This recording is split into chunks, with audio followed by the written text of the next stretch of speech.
계속 채우려 드는 것보다는 멈추는 것이 낫다. 계속 채우려 드는 것보다는 멈추는 것이 더 낫고, 잘 다듬어 예리하게 하면 오래 갈 수 없다. 온갖 금은보화를 집안 가득 채우려 하면 그것을 지킬 수 없고, 부유하고 높은 자리에 있다 하여 교만하면 스스로 허물을 남기는 꼴이다. 공이 이루어지면 물러나는 것이 자연의 이치다. 우주의 존재 형식인 천도는 자신을 채우거나 드러내지 않고 오히려 뒤로 물러나는 모습으로 작용한다. 무엇을 꽉 채우려 하거나 자신의 이론 혹은 제도를 빈틈없이 만들어 과시하거나 부귀를 가졌다고 교만해하는 태도는 자연의 모습과 거리가 멀다. 그래서 그것들은 오래 유지될 수가 없다. 봄, 여름, 가을, 그리고 겨울의 순환을 통해 영원히 지속되는 자연을 보라. 반대편을 향해 열려있고 자신의 열매를 뒤로 한 채 그저 또 다른 길을 떠날 뿐이다. 발 뒤꿈치를 들고 서 있는 사람은 오래 서 있지 못한다. 발 뒤꿈치를 들고 서 있는 사람은 오래 서 있지 못하고 큰 걸음으로 걷는 사람은 오래 걷지 못한다. 자신의 관점으로 보는 사람은 진정한 인식에 도달하지 못하고, 자신이 옳다고 하는 사람은 빛나지 못하며, 자신을 드러내는 사람은 공을 차지하지 못하고, 자신을 내세우는 사람은 지도자가 되지 못한다. 도의 관점에서 보면 이것들은 남은 밥이나 군더더기 같은 행위에 불과하다. 그러므로 도를 체득한 자는 이렇게 하지 않는 것이 좋다. 발 뒤꿈치를 들고 서 있는 사람은 무엇인가를 향해 자신의 욕망을 발휘시키고 있는 모습이다. 큰 걸음으로 걷는 사람도 무엇인가를 향해 서둘러 다가가는 모습이다. 그 욕망의 대상은 어떤 특정한 체계가 지어낸 것에 불과하다는 것을 세상 사람들 대부분은 알고도 속아 넘어가는 것이다. 그러나 이러한 욕망의 체계는 자연의 모습과 다른 것이므로 지속적으로 유지될 수 없다. 그래서 안정적으로 오래 서 있지 못하고 오래 걷지 못한다고 하는 것이다. 길을 잘 다니는 사람은 새로운 길도 낼 줄 아는 사람이다.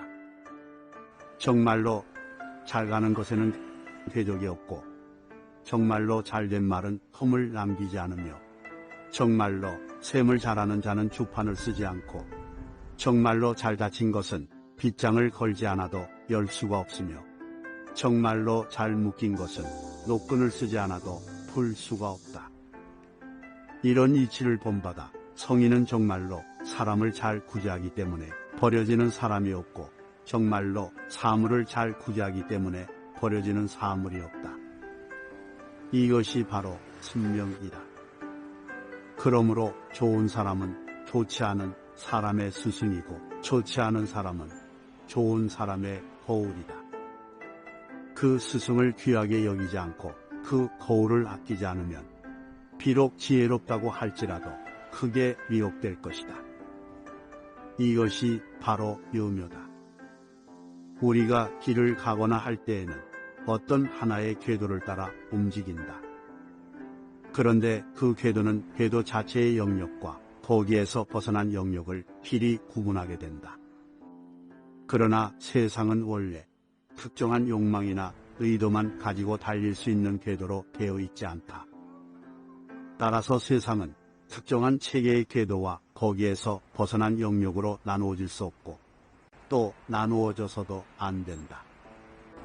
진정으로 참된 행위는 많은 사람들이 동의하는 궤도를 따라 움직이는 것이 아니라 그 궤도와 비궤도의 영역을 아우르는 것이 되어야 한다. 길을 잘 다니는 사람은 이미 형성된 길만 다니는 것이 아니라 길이 아닌 곳도 자유롭게 왕래하고 심지어는 새로운 길도 낼 줄 아는 사람이다. 자신을 아는 자라야 명철하다. 타인을 아는 자는 지혜로울 뿐이지만 자신을 아는 자는 명철하다. 타인을 이기는 자는 힘이 센 데 불과하지만 자신을 이기는 자라야 진정한 강자다. 자신이 자리할 곳을 잃지 않는 자가 오래가고 죽어서도 잊혀지지 않는다. 진정으로 장수하는 사람이다. 외부로 향한 시선으로 타인을 아는 것은 단순히 지혜로운 것이지만 내부로 향한 시선으로 자신을 아는 것은 명철하다. 우리가 밖에 있는 타인까지 가는 데에는 일정한 거리를 지나야 하는데 이 일정한 거리 사이에 우리의 시선을 통과해야 하는 문화체계 내지는 전통의 기준 등이 자리 잡고 있다. 우리는 그런 구멍을 통해서만 타인을 평가하고 판단한다. 그러나 자신에게 도달하는 데에는 우리의 인식을 길러주는 그물망을 통과하지 않아도 된다. 소위 통달한다는 것은 밖에 있는 대상을 아는 것이 아니라 자신을 아는 것일 따릅니다. 부드럽고 약한 것이 굳세고 강한 것을 이긴다. 장차 접고 싶으면 먼저 펴주어야 한다. 장차 약화시키고 싶으면 먼저 강화시켜 주어야 한다. 장차 폐지하고 싶으면 먼저 잘되게 해주어야 한다. 장차 뺏고 싶으면 먼저 주어야 한다. 이것을 미명이라고 한다. 부드럽고 약한 것이 굳세고 강한 것을 이긴다. 고기는 물을 떠나면 안 되고 나라의 날카로운 도구로 사람들을 교화하려 하면 안 된다. 물고기는 물속에 푹 잠겨 감추어져 있으면 좋은 삶을 영위한다. 그런데 깊이 잠겨 있어야 할 물고기가 밖으로 꺼내 보이거나 스스로 연못을 떠나 밝은 곳으로 나와버리면 얼마 지나지 않아 죽어버린다. 연못은 나라를 상징하고 물고기는 이기를 상징한다. 국가의 이기는 나라 안에 푹 잠겨서 겉으로 분명히 드러나지 않고 시행되어야 제대로 기능을 하지, 겉으로 분명히 드러나면 나라는 제대로 다스려지지 않는다. 족함을 안다는 것은 멈출 줄 안다는 것이다. 명성과 몸 어느 것이 가까운가? 몸과 재화 어느 것이 소중한가? 어둠과 이름 어느 것이 병인가? 이런 까닭에 애착이 심하면 반드시 큰 대가를 치르고 많이 쌓아두면 반드시 크게 잃는다. 족함을 알면 욕되지 않고 멈출 줄 알면 위태롭지 않아 장수할 수 있다. 얻는다는 것은 밖에 있는 가치나 재화들을 나에게로 끌어당겨 얻는 것이다. 잃는다는 것은 밖으로부터 들어와 나에게 쌓여있던 것을 놓아버리는 것이다. 직접적으로 명성이나 재화에 탐닉하여 집착하면 아주 큰 대가를 치르게 될 것이고, 명성이나 재화를 많이 쌓아두려 하면 아주 크게 망할 것이다. 족함을 안다는 것은 멈출 줄 안다는 것이다.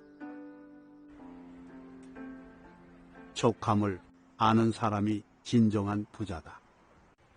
세상의 도가 실현되어 있으면 전쟁에 쓰이던 말로 농사를 짓고, 세상의 도가 실현되어 있지 않으면 말들이 전선에서 새끼를 낳는다. 죄로는 지나친 욕심이 가장 크고, 화로는 족함을 모르는 것이 가장 크며, 허물로는 얻어 가지려고 애쓰는 것이 가장 크다. 그러므로 만족을 알므로써 얻어지는 만족 때문에 항상 만족스럽다. 만족이라는 것은 조건에 따라 모두 상대적으로 다르다. 그러므로 진정한 만족은 자신의 입장에 합당한 어떤 단계에서 족함을 알고 멈추는 것이다. 족함을 아는 사람이 진정한 부자다. 모르는 것을 모른다고 하는 것이 최상의 덕이다. 아는 사람은 잘 모르겠다고 하는데 이것이 최상의 덕이다. 잘 모르는 사람은 오히려 안다고 하는데 이것은 병이다. 성인은 이런 병을 앓지 않는데 병을 병으로 알기 때문이다. 이 때문에 병이 되지 않는 것이다. 아는 사람이 잘 모르겠다고 할 때는 단순히 모른 척한다거나 무지한 상태를 말하는 것이 아니라 구분의 기능을 하는 지적 체계 안에다 담지 않는다는 뜻이다. 자신이 아는 내용을 굳건한 체계적 형태로 만들어 이데올로화하지 않는다는 뜻이 들어있다. 그런데 진정한 알매에 도달하지 못하는 사람은 자신이 아는 내용을 체계화하거나 이념화해서 결국 다른 체계와 분명한 선을 그으려 하게 되는데 이것은 잘못된 것, 즉 병이다. 성인은 그러한 지적 활동이 아주 잘못된 것임을 알기 때문에 그런 태도를 취하지 않는다. 잘 살려고 하지 않는 것이 삶을 고귀하게 하려는 것보다 낫다. 백성들이 굶주리는 것은 위에서 세금을 많이 거두어 가기 때문이다. 그래서 굶주린다. 백성들을 다스리기 힘든 것은 위에서 유의를 행하기 때문이다. 그래서 다스리기 어렵다. 백성들이 죽음을 가벼이 여기는 것은 위에서 잘 살려고 하기 때문이다. 그래서 죽음을 가벼이 여긴다. 대저 잘 살려고 하지 않는 것이 삶을 고귀하게 하려는 것보다 낫다. 상층 계급에서 화려하고 고귀하게 살려고 하면 할수록 그 재물을 충당하는 과정 속에서 백성들은 자연히 착취당하고 억압받을 수밖에 없다. 이런 상황 속에서 백성들이 굶주리고 통치자에게 염증을 느끼면 살아있는 지금보다 죽은 다음의 세계가 더 낫다고 생각하기 쉽고, 그렇게 되면 백성들은 죽음을 두려워하지 않을 뿐 아니라 오히려 그것을 가볍게 생각한다. 죽음을 두려워하지 않으면 자포자기하는 상태로 세월을 보내는 것이 아니라 죽음도 불사하고 통치자에게 덤비게 된다. 너무 강하면 부러진다. 사람이 살아있으면 부드럽지만 죽으면 뻣뻣해진다. 만물 초목도 살아있으면 유연하지만 죽으면 딱딱해진다. 그러므로 뻣뻣한 것은 죽어있는 무리이고 부드러운 것은 살아있는 무리다. 이런 이치로 보면 군대도 건강하면 패하고 나무도 강하면 부러진다. 강대한 것은 하위에 처하고 유약한 것이 상위에 처한다. 강대한 것은 대부분의 인위적 문화체계이고 부드러운 것은 자연의 운행 방식이다. 그러므로 통치나 개인의 수양을 막론하고 자연의 운행 원칙은 도를 모델로 해야 한다. 우리 몸도 어린 시절엔 부드럽고 유연하지만 나이가 들수록 점점 뻣뻣해진다. 세계에 대해 많이 알면 알수록 더 관용적일 수 있고, 아는 것이 적으면 적을수록 용감하고 신념이 강해진다.